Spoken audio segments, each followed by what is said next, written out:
The volcanic moon of Seven was a world of fire and ash. Mountains of black rock rose toward a red sky. Rivers of melted stone flowed through deep valleys. The air smelled of smoke and burning metal. This was the home of the Draconians, a proud race of dragons who had lived here for thousands of years. In the great nesting chamber of the northern clan, Elder Matriarch stood over her clutch of eggs.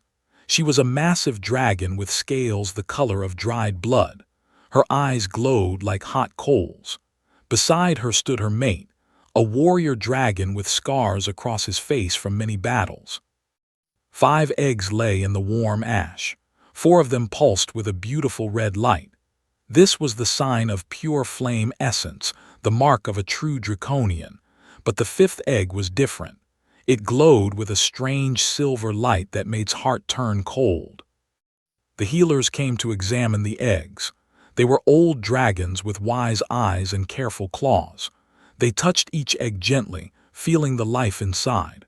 When they reached the silver egg, they pulled back their claws as if they had touched ice. "A cold blood," the chief healer said. His voice was full of disgust.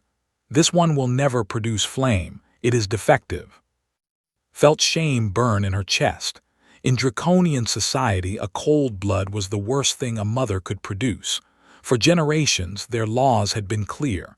Only dragons with fire in their blood deserved to live. Cold bloods were mistakes of nature. They were weak. They were wrong. "What must be done?" asked, though he already knew the answer. "The ancient law is clear," the healer replied. "The egg must be taken to the obsidian wastes and left there. The cold will finish what nature started wrong." Nodded slowly. She did not look at the silver egg again. To look at it would be to acknowledge it as her child, and she could not do that. She would not do that. She had 4 perfect eggs. That was enough. That night, a young servant dragon carried the silver egg far from the nesting chamber. He flew for many hours over fields of black glass and mountains that spit fire into the sky. Finally, he reached the obsidian wastes, a cold crater where no dragon ever went. He placed the egg in a small hole between the rocks and flew away without looking back. The egg lay alone under the strange stars, pulsing with its soft silver light. Far across the volcanic plains, a small human ship was falling from the sky. Gripped her seat as the vessel shook violently around her. Warning lights flashed red. Alarms screamed in her ears. She was from the Korean Stellar Expedition, and she had been studying gas samples from this system when her navigation computer failed. Come on," she whispered, pulling at the controls. The ship hit the ground hard. Metal screamed against rock, was thrown forward then back. Everything went dark. When she woke up, smoke filled the cabin. She coughed and crawled toward the emergency exit. Her body hurt everywhere, but nothing seemed broken. She pushed open the hatch and fell onto the black ground of an alien world. The sky above her was the color of blood. In the distance, she could see mountains with fire coming from their tops. The air was hot and smelled bad. "Where am I?" she said to herself. She checked her equipment. Her distress beacon was damaged but could be repaired.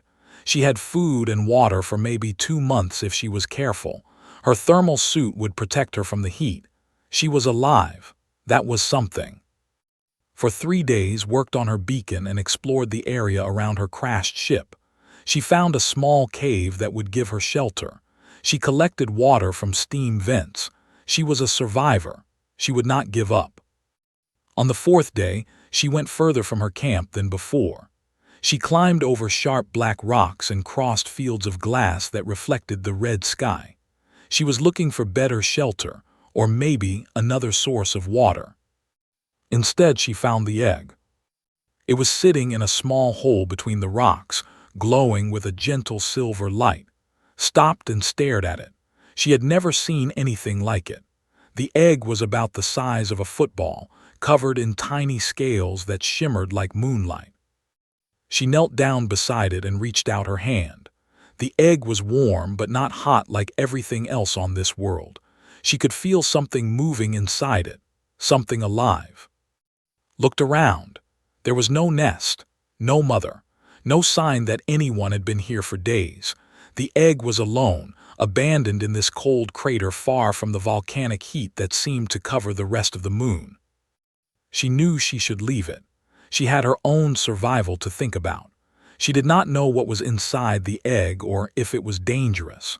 But as she looked at the soft silver glow, she felt something in her heart that she could not ignore. "Someone left you here to die," she said softly, "just like someone left me here to die."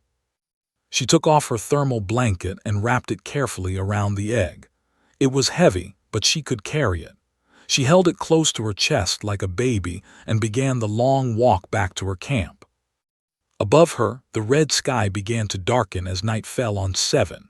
But the silver egg in her arms continued to glow, warm and alive, as if it knew that it had finally found someone who would not throw it away. Did not know what she was carrying. She did not know that she held a dragon in her arms, or that this small act of kindness would change the future of an entire world. She only knew that she could not leave a living thing to die alone in the cold. And that was enough. 3 weeks passed on the volcanic moon had made her crashed ship into a small home. She fixed the holes in the walls with metal sheets. She made a bed from emergency blankets. She set up her distress beacon on a high rock outside, sending its signal into the stars every hour. Help would come, but not for many months. She had to survive until then.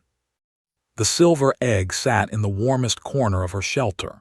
She had built a small nest for it using heated coils from the ship's emergency systems. Every day she checked the egg, touched its surface, and talked to it. She did not know why she talked to it. Maybe because she was lonely. Maybe because she believed something inside was listening. "Good morning," she would say each day. "Still hanging in there, me too." The egg would pulse with light, as if answering her. Spent her days working and exploring. She found plants that grew near the steam vents and learned which ones were safe to eat. She collected water from the morning mist. She wrote in her journal about everything she saw on this strange world. But every evening she returned to the egg and sat beside it, wondering what was growing inside. On the 22nd night, woke to a cracking sound. She sat up quickly, her heart beating fast. In the dim light of her shelter she could see the egg moving. Small cracks appeared on its surface, spreading like rivers on a map. Silver light poured through the cracks, bright and beautiful. Crawled closer but did not touch it. She held her breath. A piece of shell fell away. Then another. A small claw appeared, silver and shining. It scratched at the shell, pushing more pieces aside. Then a head emerged, small and perfect, with large eyes that blinked in the light. The creature that climbed out of the egg was like nothing had ever seen. It was a dragon, but tiny, no bigger than a house cat. Its scales were the color of moonlight on water. Its wings were thin and delicate like paper. When it opened its mouth, no fire came out. Instead, a soft mist floated from its throat, cool and gentle. The baby dragon looked around the shelter with curious eyes. Then it looked at. For a long moment, they stared at each other, human and dragon meeting for the first time. Then the little dragon made a small sound, almost like a purr, and walked toward her on unsteady legs. Felt tears in her eyes. She did not know why. She reached out her hand slowly, carefully. The dragon sniffed her fingers, then pressed its head against her palm. "Hello, little one," whispered. I'm going to take care of you." The dragon purred again and climbed into her lap. It curled up there like it belonged, closed its eyes and fell asleep. Sat very still for a long time, afraid to move, afraid to break this strange and wonderful moment. She had rescued an alien egg from the cold. Now she had a baby dragon sleeping in her lap. She laughed softly at how crazy her life had become. She decided to name him. It meant sky in her language. It seemed right for a creature that might one day fly among the stars. The days that followed were busy and full of learning, grew quickly. By the end of the first week, he was the size of a small dog. By the end of the second week, he was as big as a large dog. He followed everywhere, watching everything she did with his bright, clever eyes. Discovered that was very smart. When she pointed at things and said their names, he remembered: water, rock, fire, food. He could not speak at first, but he understood. He would bring her things she asked for. He would warn her when danger was near. She also discovered that his ice breath was getting stronger. At first, it was just cool mist, but soon he could freeze water in seconds. He could make ice appear on hot rocks. He could create clouds of fog that hid them from view. Realized that what the dragons had called a defect was actually a gift. "You're not broken," she told him one evening as they sat together watching the red sunset. "You're different, and different is not bad." Tilted his head, listening. "On my world, we used to think different was bad too," continued. "We hurt people who were not like us. We threw them away just like your parents threw you away. But we learned. We learned that different people see things in new ways. They solve problems that others cannot solve. They make the world better, not worse." Made a soft sound. Then slowly and carefully, he opened his mouth and spoke his first word. "Mother." Stared at him. Her heart felt like it might break from happiness. "Yes," she said, pulling him close. "I'm your mother now, and I will never throw you away." By the end of the second month, could speak in short sentences. He asked questions about everything. "What is that? Why is sky red? Where is your home?" Answered every question patiently, teaching him about Earth, about humans, about the stars. Began to hunt small creatures that lived in the rocks. He would bring his catches back to camp and share them with. It was his way of taking care of her, just as she took care of him. They were no longer just a human and a dragon. They were a family. Looked at her distress beacon one evening, its light blinking steadily in the darkness. Help would come eventually. A ship would arrive to take her home. But as she watched sleeping peacefully beside her, his silver scales glowing softly in the dark, she wondered if she could ever really leave him. She pushed the thought away. That was a problem for another day. For now they had each other, and that was enough. Outside, the volcanoes rumbled in the distance, and the red sky slowly filled with alien stars. Somewhere out there, the dragons who had abandoned lived their lives, never knowing that the egg they threw away had survived. But they would find out soon, and when they did, everything would change. Commander flew low over the volcanic plains, his wings cutting through the hot air. He was old for a warrior, but still strong. His scales were black as night, and fire burned in his throat like a furnace. He led a patrol of 5 younger dragons, searching for any threats to their territory. They had detected strange signals coming from the eastern region, signals that did not belong to any dragon technology. Something alien had crashed on their world and intended to find it. He spotted the wreckage first. A small metal ship, broken and burned, sitting in a crater of black rock. Smoke still rose from its hull, signaled his patrol to land, and they circled down like great birds of prey. "Spread out," ordered. "Find what came from this ship." The dragons searched the area carefully. One of them found footprints in the ash. Small footprints, not dragon feet, something else. They followed the tracks to a small cave hidden behind tall rocks. Inside, they found a shelter built from pieces of the crashed ship. And inside the shelter, they found something that made his heart stop. A human woman stood in the center of the cave, holding a weapon that sparked with electricity. She was small and fragile-looking, her skin smooth and without scales, but her eyes showed no fear. And beside her stood a dragon. A young dragon with silver scales. A cold-blood. Could not believe what he was seeing. Cold-bloods were left to die in the wastes. They never survived. Yet here was one, alive and healthy, standing protectively in front of the human woman. "Stay back," shouted, pointing her weapon at the dragons. She knew it would not do much against creatures this large, but she had to try. She had to protect. Stepped forward, placing himself between his mother and the strangers. His silver scales seemed to glow brighter. When he opened his mouth, Freezing mist poured out, creating a wall of fog between them and the patrol. The young dragons pulled back in surprise. They had never seen ice breath before. To them, it was strange and frightening. But did not move. He stared at the cold blood with a mixture of shock and something else, something that might have been respect. "Wait," he said to his patrol. "Do not attack." He took a step forward slowly, showing that he meant no harm. "I am commander of the Northern Clan," he said. "Who are you, human? And how did you find this cold blood?" Kept her weapon raised. "I found him abandoned in the wastes, left there to die by his own people. I saved him."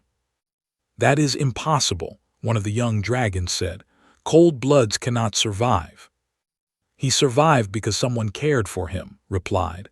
Her voice was strong and clear. "He survived because someone gave him a chance." Looked at again. The young dragon was bigger than he should be for his age. His eyes were bright with intelligence. He moved with purpose and confidence. This was not a broken creature. This was a survivor. "What is his name?" asked. Said, "It means sky." Was quiet for a long moment. Then he turned to his patrol. "Return to the clan. Tell the elders what we have found.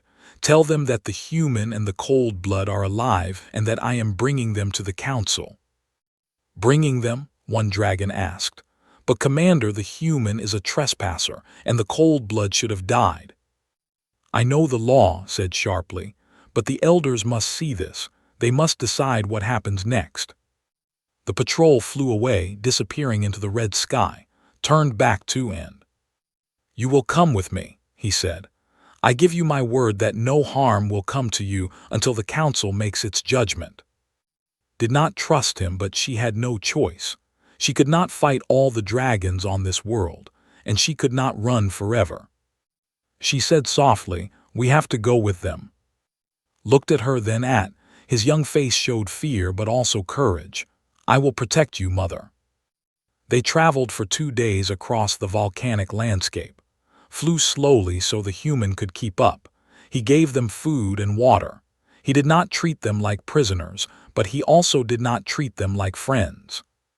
Finally, they reached the great mountain where the Northern Clan lived. The nesting chamber was deep inside, a vast cavern lit by rivers of flowing lava.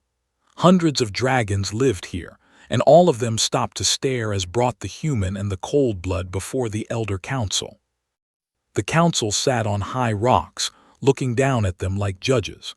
And in the center sat End, the dragons who had abandoned 3 months ago. His eyes went wide when she saw the silver dragon. Her claws dug into the rock beneath her.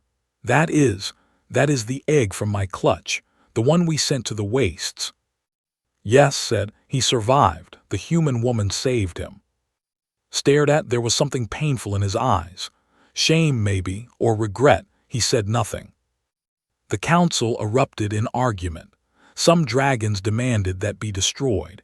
He was an abomination, they said. His survival broke the natural order. Others were not so sure. A young scholar named stepped forward to speak. "The cold blood lives," said. "He speaks, he thinks. He has powers we have never seen. Perhaps our laws are wrong. Perhaps we have been throwing away children who could have helped our people." "Silence," roared. "The ancient laws exist for a reason. Cold bloods are weak. They cannot contribute to our society." "Then let him prove himself," replied. "Let him take the trial of ascension. If he passes, he deserves to live." Pushed forward, her heart pounding. "May I speak?" The council went quiet. No human had ever addressed them before. "Speak," the eldest dragon said. Looked at the proud, powerful dragons around her. Then she looked at, standing brave and small beside her. "On my world, we used to throw away people who were different," she said. "We called them broken. We said they had no value. We were wrong. We learned that our differences make us strong. The people we almost threw away became our greatest scientists, artists, and leaders." She pointed at, "You call yourselves an advanced species, but you throw away your own children because they are different. What does that make you?" The cavern was silent. No dragon moved. Finally, the eldest dragon spoke. The human raises a fair question. The cold blood will face the trial of ascension. If he survives, he will be recognized as one of us. If he fails, both he and the human will die. His blood ran cold, but she kept her face calm. "We accept," she said. Looked up at her, his silver eyes full of trust. "We will pass, Mother," he said quietly, "together." The trial of ascension was held in the Inferno caverns, deep beneath the volcanic mountains.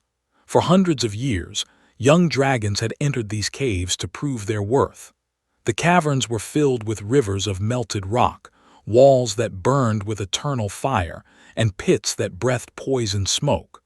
Only dragons with strong fire could survive inside. For a cold blood, it should have been impossible.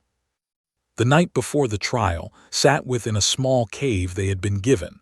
Guards stood outside, watching them. The council had given them 1 day to prepare, 1 day to figure out how to survive the unsurvivable. Had spent the day gathering information. She asked questions. She studied old maps of the caverns that had secretly brought to her. She looked for any weakness, any advantage they could use. And she found one. "Listen carefully," she said, spreading the map on the ground between them. "The Inferno caverns are designed for fire dragons. They expect you to use heat to survive. They expect you to fight fire with fire." Nodded, his silver eyes focused on the map. "But look here," continued, pointing at certain areas marked in red. "These chambers contain pockets of trapped gas, hot gas that builds up pressure over time. The fire dragons avoid these areas because their flames might cause explosions." "I do not have flames," said. "Exactly," smiled. "But you have ice. If you cool these gas pockets quickly, the pressure will drop. The chambers will become stable, even safe. You can use paths that no fire dragon would ever take." Studied the map. His young mind worked quickly, seeing the pattern that was showing him. "I go where they cannot follow," he said. "Yes, your ice breath is not a weakness. It is a tool, a powerful tool that no one has ever used in these caverns before." They spent the rest of the night planning, taught to think like a hunter, to be patient, to wait for the right moment. Practiced his ice breath until he could control exactly how cold and how far it could reach. When morning came, they were ready. The entrance to the Inferno caverns was a massive opening in the side of the mountain, surrounded by stone platforms where hundreds of dragons had gathered to watch. The Elder Council sat in the highest seats, and were among them, their faces hard and unreadable. Was not allowed to enter the caverns with, she would have to wait outside with the others. This hurt her heart more than anything. "You can do this," she said, kneeling down to look into his eyes. "Remember everything we planned, trust yourself. You are not broken, you are special." Pressed his head against her forehead, a gesture of love he had learned from her. "I will make you proud, Mother," he said. Then he turned and walked toward the burning entrance of the caverns. The heat made the air shimmer. Smoke rose from the ground. Any normal cold blood would have turned back in fear. Did not look back. He walked forward and disappeared into the fire. Inside the caverns, the heat was terrible. The walls glowed orange and red. Rivers of melted rock flowed across the floor, blocking the easy paths. Felt the heat pressing against his scales, trying to burn him. But he did not panic. He remembered words. He studied the cavern around him, looking for the signs she had taught him to recognize. There, a narrow passage to the left marked by a strange shimmer in the air. A gas pocket, dangerous for fire dragons, perfect for him. Took a deep breath and released his ice breath into the passage. The cold air rushed forward, meeting the hot gas.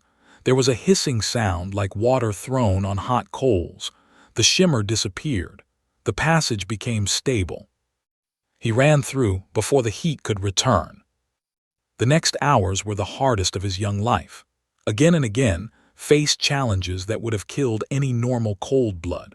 Rivers of fire blocked his path. He froze sections of the molten rock until they hardened into bridges, then ran across before they melted again. Walls of flame tried to trap him. He created thick fog from his breath, confusing the fires and finding gaps to slip through. He reached a wide chamber where the ceiling dripped with liquid fire. There was no path across.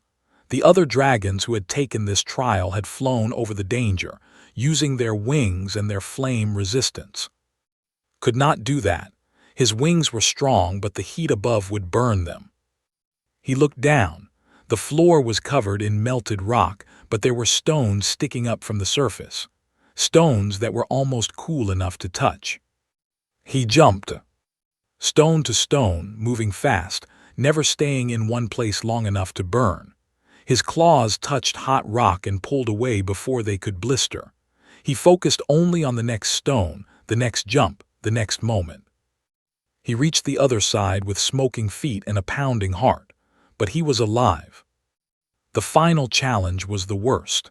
The exit was blocked by a wall of pure fire fed by gas vents in the floor. No dragon had ever gone through it. They flew over it, using their strongest flames to push back the heat. Stood before the wall of fire and felt despair creeping into his heart. He could not fly through. He could not walk through. His ice breath was strong, but this fire was stronger. Then he remembered something had said the night before. Sometimes when you cannot go through something, you must go around it, or under it, or change it completely. Change it completely. Looked at the gas vents feeding the fire. What if he stopped the fuel instead of fighting the flame? He took the deepest breath he had ever taken. He felt the cold building inside him, stronger than ever before. Then he released everything he had, aiming not at the fire but at the vents below it. The cold air hit the vents like a hammer. Ice formed instantly, blocking the flow of gas. Without fuel, the flames began to die. Slowly at first, then faster. The wall of fire shrank, flickered, and finally disappeared. Walked through the opening and stepped out into daylight. Outside, the watching dragons were silent. No one had ever seen anyone complete the trial like that. No one had ever seen fire defeated by ice. Pushed through the crowd, tears streaming down her face. She ran to and threw her arms around him, not caring about the smoke rising from his scales. "You did it," she whispered. "I knew you could do it." Was tired, his body hurt, but when he looked at his mother's face, he felt like he could do anything. The eldest dragon rose from his seat. His voice echoed across the mountain. "The cold blood has completed the trial of ascension. By ancient law, he must be recognized as a true draconian. He is one of us." The crowd erupted in noise. Some dragons cheered, others shouted in anger, but the law was clear and no one could change it. Stood tall, his silver scales shining in the light of the volcanic fires. He was no longer a thrown-away egg. He was a dragon, and nothing could ever take that away from him. The days after the trial brought great change to the northern clan. His victory had forced the dragons to question everything they believed. How many other cold bloods had been thrown away? How many special children had died in the wastes because of an ancient law that was never questioned? The young scholar who had spoken in defense led a movement to change the old ways. She gathered other young dragons who believed that their society had been wrong. Together, they demanded that the abandonment laws be removed forever. The Elder Council debated for many days. Voices were raised. Arguments grew heated. But in the end, even the oldest dragons could not deny what they had seen. A cold blood had done what many fire dragons could not. The proof was standing right in front of them. The law was changed. No egg would ever be abandoned again. Search parties were sent to the obsidian wastes. They hoped to find other eggs that might still be alive. What they found broke many hearts. Dozens of small graves, marked only by the faded glow of shells that had once held life. So many children lost. So many possibilities destroyed. But among the graves, they found 3 eggs still clinging to life. Cold bloods, all of them. weak and nearly dead but still fighting to survive. They brought the eggs back to the clan, helped care for them, keeping them warm with his body, watching over them like a big brother. When they finally hatched, 3 small dragons opened their eyes to a world that would not throw them away. Named them and Ocean, Star, and Wind, names from his mother's language. As the weeks passed, grew larger and stronger. His silver scales became brighter. His ice breath became more powerful. Dragons who had once looked at him with disgust now looked at him with respect. But not everyone accepted the changes. The dragon who had abandoned refused to acknowledge him as her son. She stayed away from the celebrations. She did not speak to or her pride had been broken, and she chose to let bitterness fill the empty space. Was different. One evening, when was sitting alone outside her shelter, the dragon approached her quietly. "Human," he said, his voice low and rough, "may I speak with you?" Looked up at him. This was the dragon who had agreed to throw away his own child. She should have hated him, but she saw something in his eyes that she recognized. Pain, regret. "Speak," she said. Sat down heavily, his large body making the ground shake slightly. "I knew it was wrong," he said. "When we sent the egg away, something inside me knew it was wrong, but I said nothing. I let make the decision. I let tradition guide me instead of my heart." He looked at the ground. "I am a warrior. I have fought many battles, but I was too much of a coward to fight for my own son." Was quiet for a long moment, then she spoke. "You were wrong," she said. "What you did was terrible, but you know that now. The question is, what will you do with that knowledge?" Raised his head. "I do not deserve to call him my son, but perhaps I can help the other cold bloods. Perhaps I can spend the rest of my life making sure no egg is ever thrown away again." "That would be a start," said. It was not forgiveness. Not yet, maybe not ever, but it was a beginning. 6 months after ship had crashed, a light appeared in the red sky. A rescue vessel from the Korean Stellar Expedition had finally found her distress signal. They were coming to take her home.